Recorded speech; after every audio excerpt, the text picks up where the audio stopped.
Me on Twitter is Pedro Gomes. I'm co-founder of Wallet Connect, and I'll be trying to open your eyes to what Wallet Connect is and what it can help bring to the wallet world and how we're going to evolve it with the new version.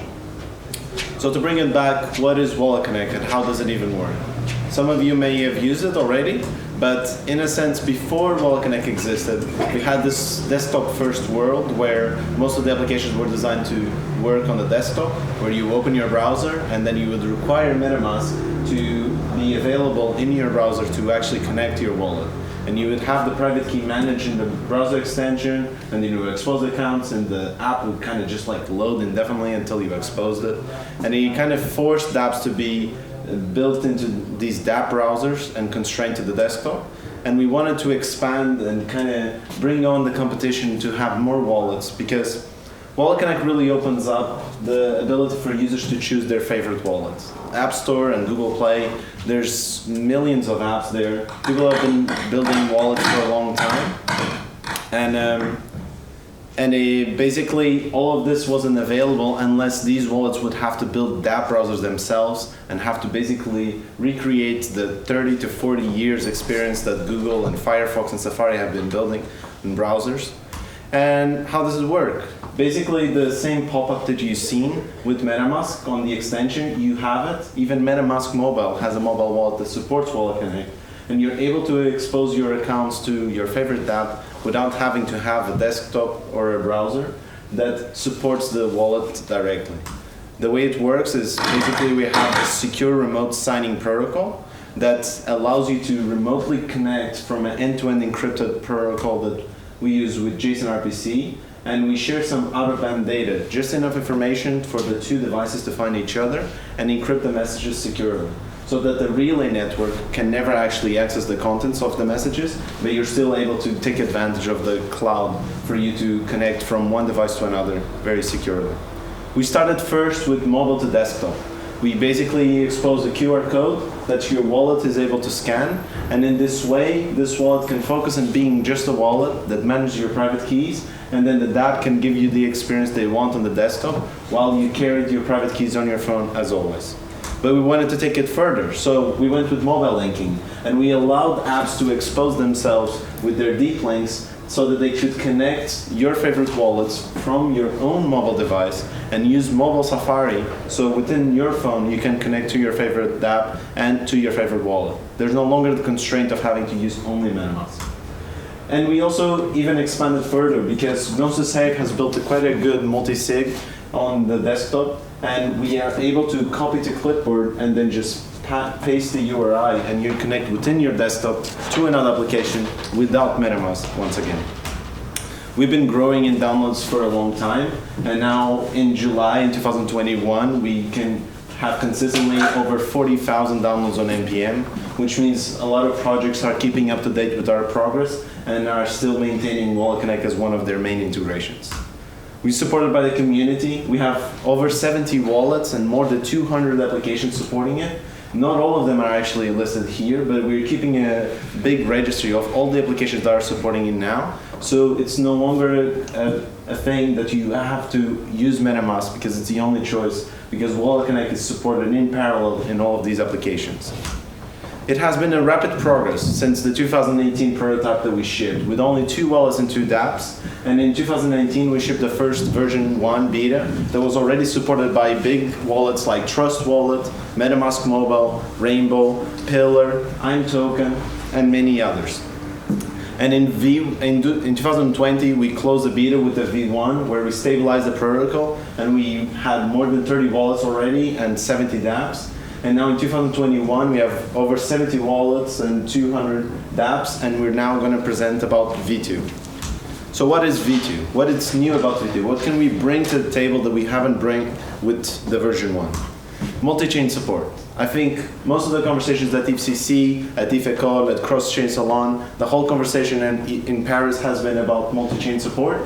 And we not only support optimistic rollups on different EVMs that are available, but we also support other chains that are not EVM compatible, like Cosmos, Polkadot, Celo, and we're working on Solana and Near support as well.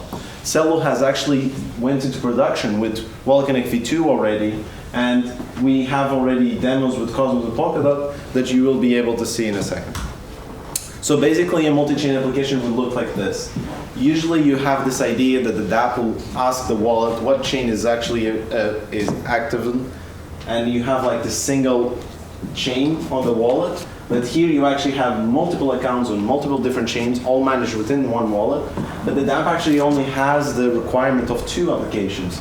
This is a simple application that just connects to Ethereum and the Cosmos, and you're able to expose the exact same accounts, but without having to expose all of the others. So we basically created a permission system that we tell the wallet what we actually need, and the wallet fulfills that capability and is able to expose the addresses that we need for this application. In turn, we also added the ability to track the requests per chain, so that if you ever use, for example, the XDAI bridge, where you make a transaction in the Ethereum mainnet and in the XDAI, you no longer have to transact on the Ethereum, go to your wallet, switch to XDAI, do another transaction. You can connect to the 2 chains simultaneously and send the 2 transactions sequentially, and you will track that each transaction is sent to what chain. And in this case, we have, for example, both Ethereum and Cosmos connected, but we're assigning this transaction for the Cosmos alone. This is possible through a lot of work that we've been doing with chain agnostic improvement proposals. It's a new organization's body that we worked on building standards for multi-chain applications that will try to bring interoperability between other applications that also want to support different chains that are not just EVM. And for example, we have Bitcoin, Ethereum, Cosmos, and Polkadot, and we're able to have blockchain identifiers for each by still maintaining the capability and having defined namespaces for each reference on their ecosystem. And this then is actually combined with the address system, and you have the suffixing of the chain ID with the address, and it kind of resembles almost an email, where the idea of an account identifier is the address that you're targeting, and then it's suffixed with the chain ID. So you can have this address that it's very easy to recognize for anyone on Ethereum, that then is suffixed with the chain ID for the Ethereum mainnet. So you know that this transaction is not going to Polygon or XDAI or Optimism. This transaction is for this account on the Ethereum mainnet. CIP adoption has been growing, although much slower than Wallet Connect, but that's just how standards take their own time. And we have projects like Ceramic, Aleph, CryptoPlays, and Starname that have been working already in production with standards that provide the CAIP standards. But Wallet Connect is not just about multi-chain. Wallet Connect 2.0 introduces decoupled pairing and the permission system that we talked. Decoupled pairing, what does it actually look like? So we saw the QR code before, and in the version 1, for each new session, you have to scan the QR code over and over again.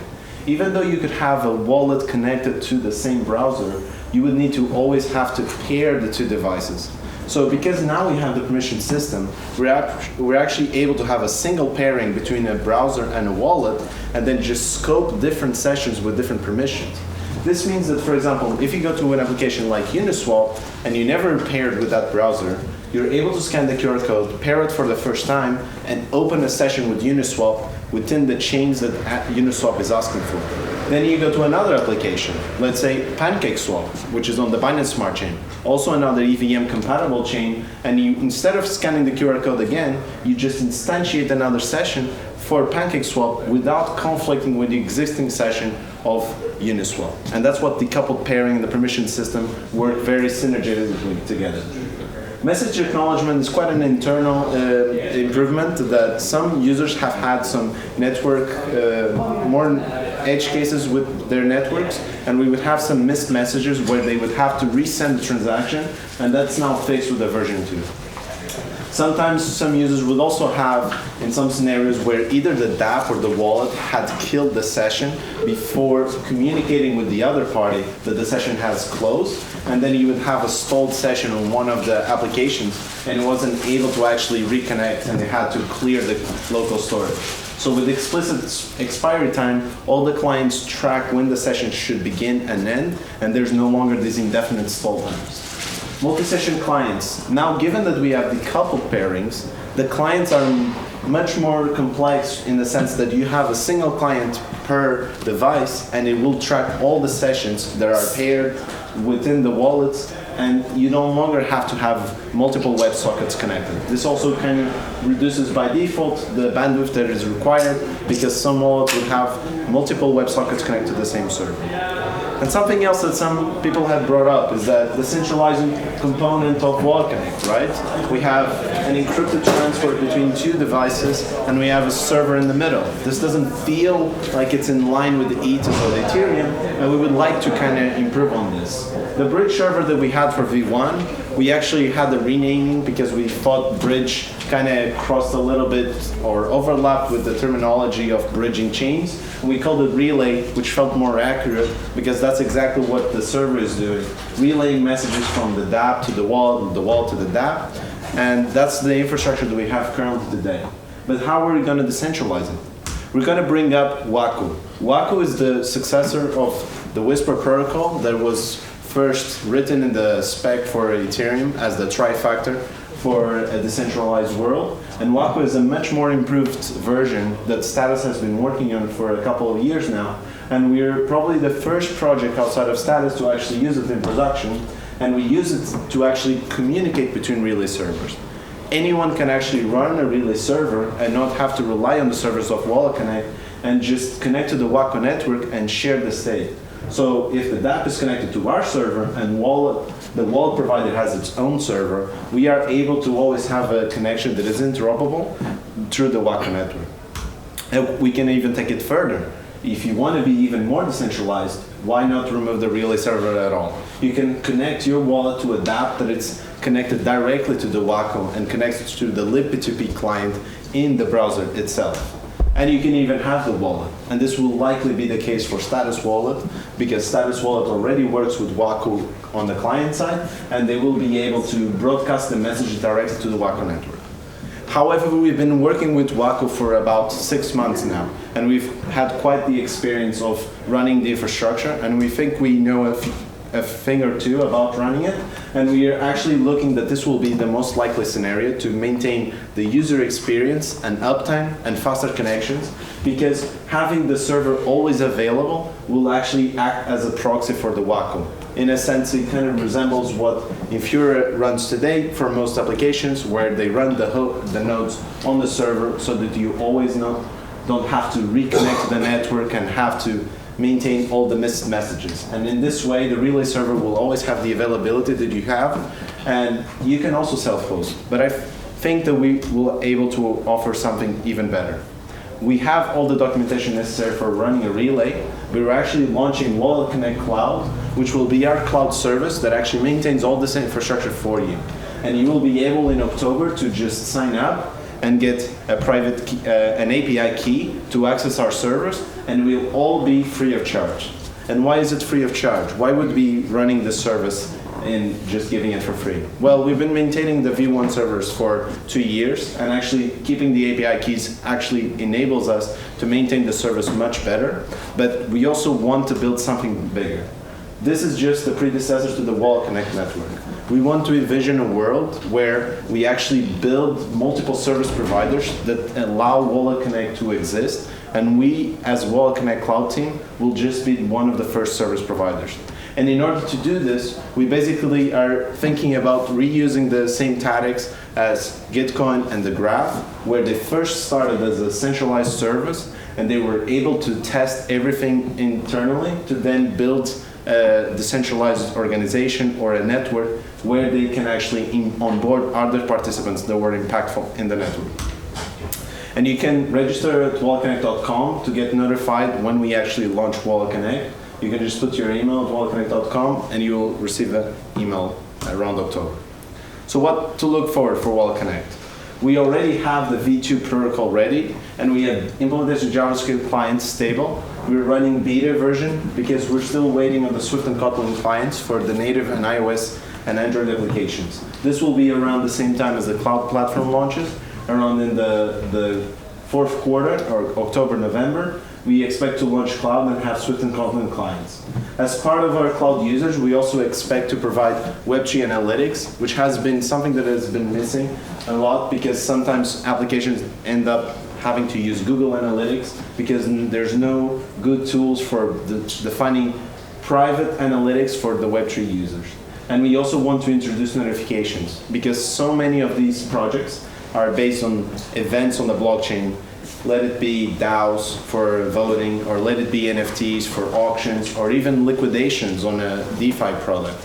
And we want to enable that to be notified directly to your wallet and not have every DApp build a proprietary solution for that.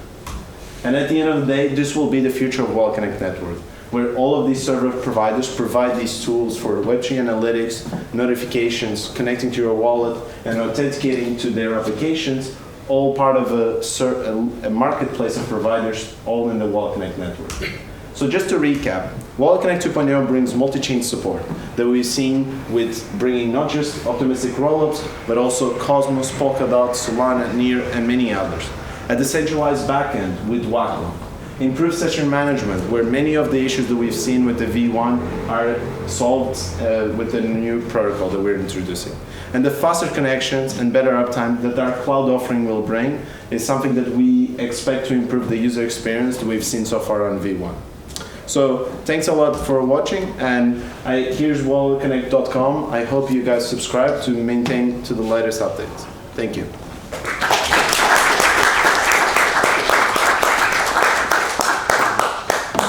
Amazing. Any questions?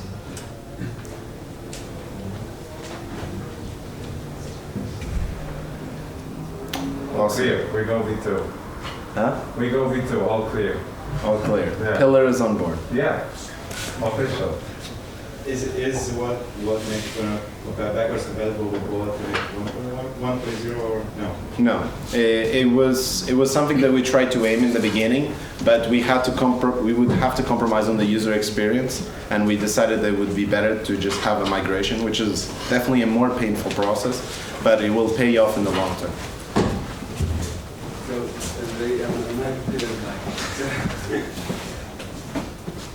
So the issue I see with that is the whole industry that you just Wallet Connect has to migrate at the same time.